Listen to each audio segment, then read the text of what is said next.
Teologia sistemática. Norman Geisler.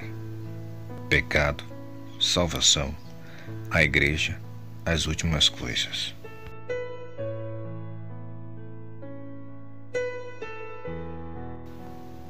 Parte 1. Humanidade e pecado. Antropologia e martiologia. Capítulo 1. A origem dos seres humanos.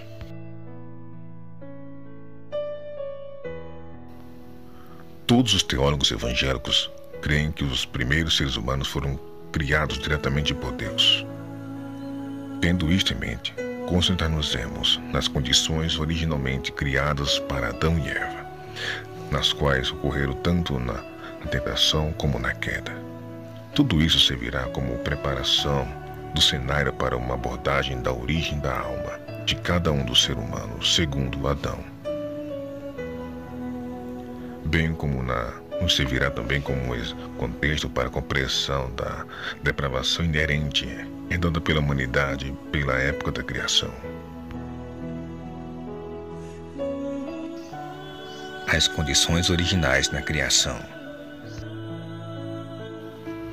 Deus é absolutamente perfeito e, consequentemente, sua criação também foi perfeita. Moisés declarou: Ele é a rocha cuja obra é perfeita. Deuteronômio 32, versículo 4. Davi acrescentou: O caminho de Deus é perfeito. 2 Samuel 22, 31.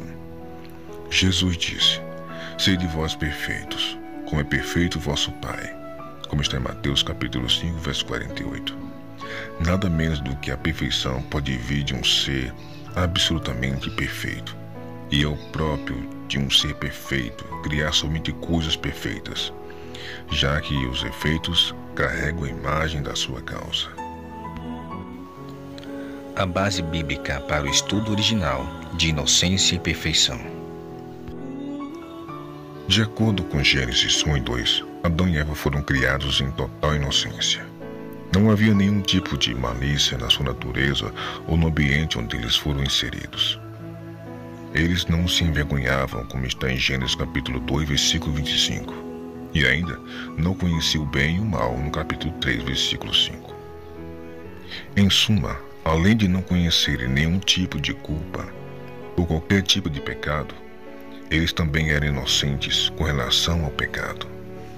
Além disso, mesmo a tentação dos seres como Deus, sabendo o bem e o mal, como está em Gênesis capítulo 3, versículo 5, implica que eles não conheciam o mal antes de caírem. Na verdade, foi somente ao degustarem o fruto proibido que foram abertos os olhos de ambos e conheceram que estavam nus e cozeram folhas de figueira e fizeram para si aventais, como está em Gênesis 3, 7. De acordo com o Novo Testamento, pela desobediência, Adão e Eva se tornaram pecadores, como está em Romanos capítulo 5, versículo 12, 1 Timóteo capítulo 2, verso 14, e trouxeram condenação sobre si mesmos e sobre toda a sua posteridade. Por uma só ofensa veio o juízo sobre todos os homens para a condenação, como está em Romanos 5, 18. Antes disso, eles eram ilibados. Um estado de virtude e retidão. Além de serem inocentes sem malícia, Adão e Eva eram moralmente virtuosos, em função do estado em que foram criados, pois Deus os dotou de perfeição moral. Salomão escreveu: Vede isto tão somente, achei, que Deus fez ao homem reto, mas ele buscou muitas invenções. Eclesiastes 7, 29. A palavra hebraica para designar reto é yasha, e significa retidão, honestidade ou integridade. Ela é a mesma palavra utilizada em conexão com justo, como está em Deuteronômio 32, versículo 4. Reto, Jó capítulo 1, versículo 1, e puro, em Jó capítulo 8, versículo 6. Consequentemente, yasha não denota meramente a ausência de maldade, mas também a presença da bondade. Não se trata simplesmente da ausência de vício, mas a presença real da virtude. Existem duas visões básicas a respeito da origem deste estado de pureza na criação. Primeiro, a visão sobrenatural. Jonathan Edwards, 1703, a 1758, sustentou que esse estado original teria sido um estado de graça sobrenatural no qual Adão foi criado antes da queda, mas que em função do pecado foi perdida. A história de Gênesis capítulo 1 ao 3 nos leva a supor que o pecado de Adão, no que diz respeito ao fruto proibido, foi o primeiro pecado cometido.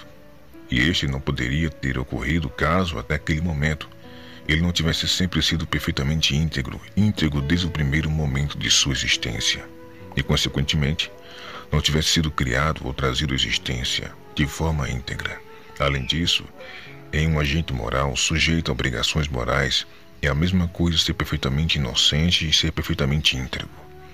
Precisa ser a mesma coisa, porque não pode mais haver um meio termo entre pecado e integridade, ou entre estar certo ou estar errado.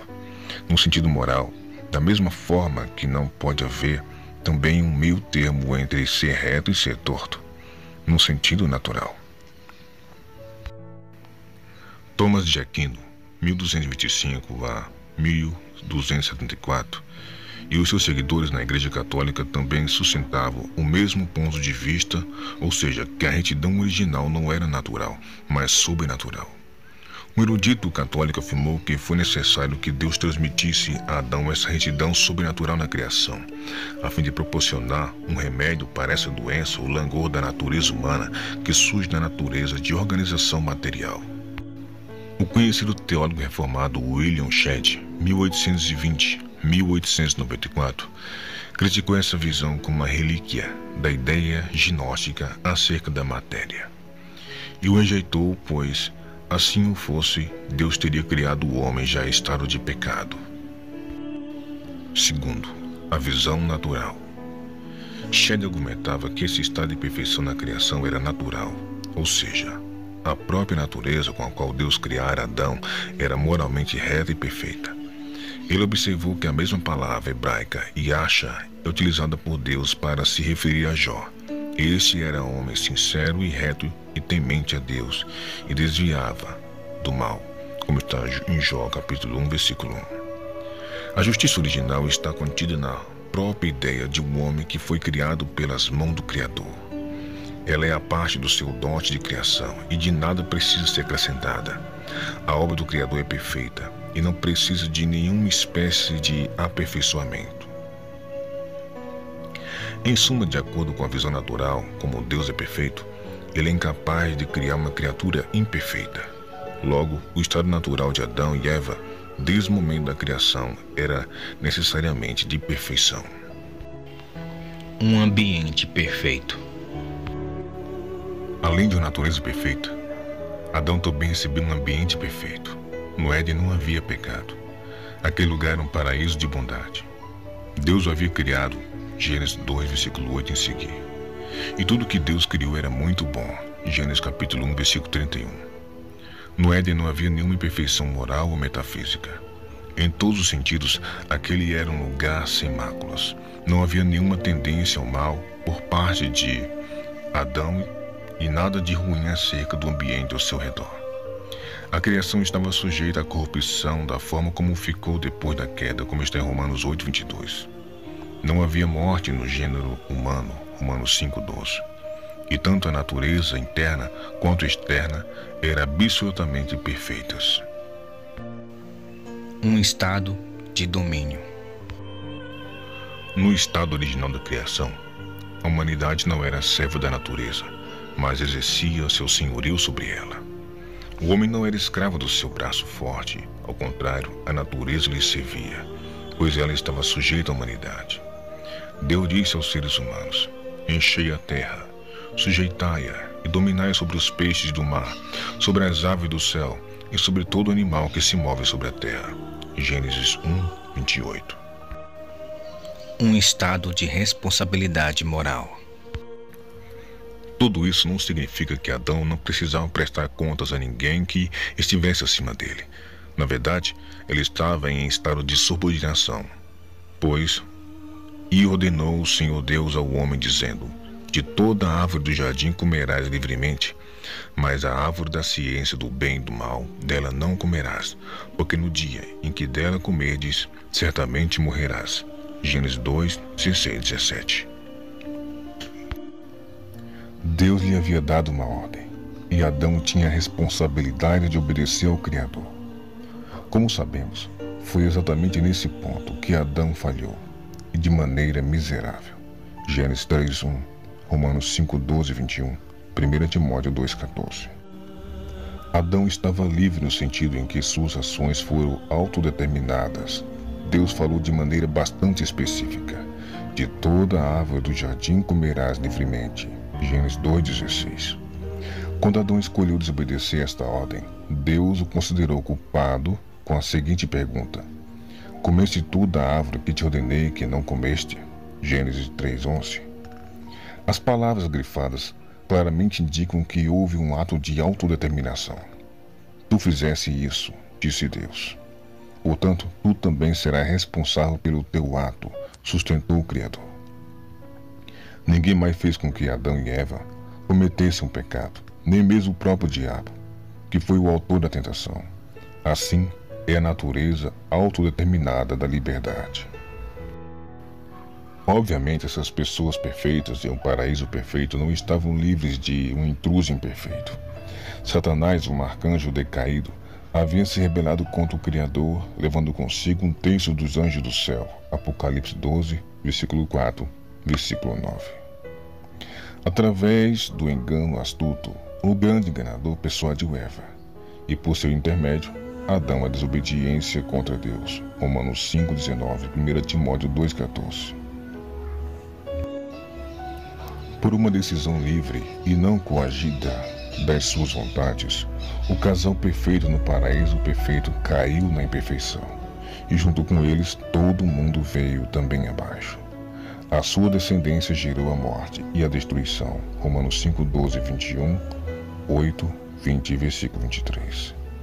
Vemos que Adão e Eva não foram seduzidos a mentir, a fraudar, a roubar ou a amaldiçoar. Na verdade, a sua natureza moral era perfeita. Logo, eles não eram vulneráveis a esse tipo de tentação. O mandamento que Deus lhe deu para não comerem do fruto proibido não foi uma ordem para se afastarem daquilo que fosse intrinsecamente mal. Eles não tinham qualquer problema com esse tipo de coisa, pois estavam protegidos pelo seu estado íntegro e virtuoso.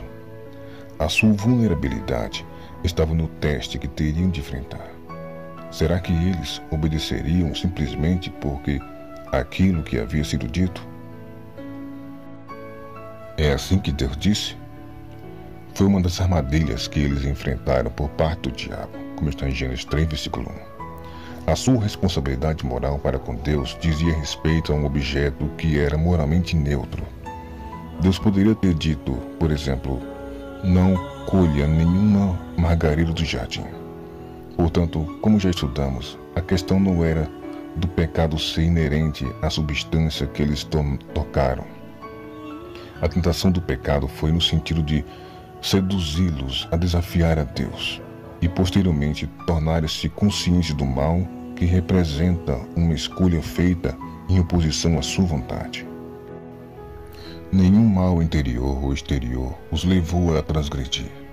Somente um uso grosseiro da liberdade, erroneamente exercido, desencadeou a obediência e as suas lugubres consequências. Aqui talvez esteja a solução de um problema espinhoso. Se Adão e Eva tivessem cometido outros pecados antes de comer o fruto proibido, será que essas outras transgressões teriam antecipado a queda? A resposta para isso pode muito bem estar no fato de lhes ser impossível pecar em outras questões, justamente por terem sido criados perfeitos.